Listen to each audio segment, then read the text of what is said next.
बिस्मिल्लाहिर्रहमानिर्रहीम। अस्सलामुअलैकुम my dear student, I hope you all are fine. मैं उम्मीद करती हूँ कि आप सब बिल्कुल ठीक ठाक होंगे। आज हम करने वाले हैं अपना उर्दू का असाइनमेंट। अपने उर्दू के असाइनमेंट खोल लीजिए सब। तो चलिए हम अपना असाइनमेंट करना स्टार्ट करते हैं। सवाल नंबर 1 है, दिन और रात का मंजर बनाएं। इस सवाल के जवाब में आपको दिन और रात की तस्वीर बनानी है। ओके, तो चलिए अब सवाल नंबर 2 की तरफ आते हैं। सवाल नंबर 2 में आपको कुछ मिसरे दिए गए हैं जो कि आपने दुरुस्त करके लिखने हैं, और दुरुस्त करने की सूरत में ये मिसरे कुछ यूं होंगे। हर एक शय पे मेरे खुदा की नजर है।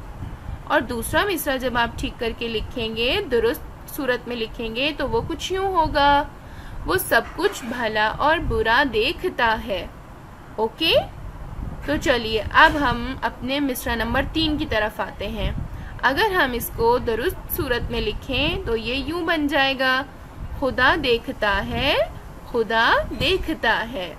ओके स्टूडेंट्स, मैं उम्मीद करती हूँ आपको ये वाला सवाल अच्छे से समझ में आ गया होगा। अब हम बढ़ते हैं अपने सवाल नंबर 3 की तरफ, और हमारा सवाल नंबर 3 है, इस नज़म में अल्लाह ताला की किन 2 सिफात का जिक्र किया गया है।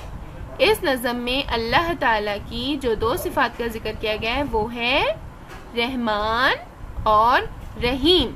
ओके स्टूडेंट्स, तो चलिए अब हम अपने सवाल नंबर 4 की तरफ आते हैं। हम्द में किन चीजों को अल्लाह ताला की मेहरबानी कहा गया है।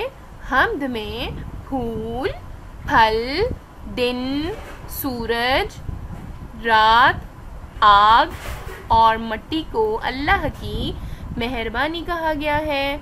ओके, तो चलिए अब हम अपने क्वेश्चन नंबर 5 की तरफ आते हैं, और हमारा क्वेश्चन नंबर 5 है, अल्लाह ताला की नज़र हमारे कौन कौन से काम पर है।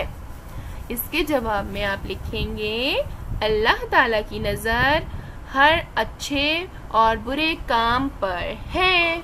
ओके स्टूडेंट, मैं उम्मीद करती हूँ आपको असाइनमेंट में दिया गया तमाम काम अच्छे से समझ में आ गया होगा, और आप इसे अच्छे से अपनी कॉपी में लिख लेंगे। ओके स्टूडेंट, अपना बहुत ख्याल रखिएगा। अल्लाह हाफिज।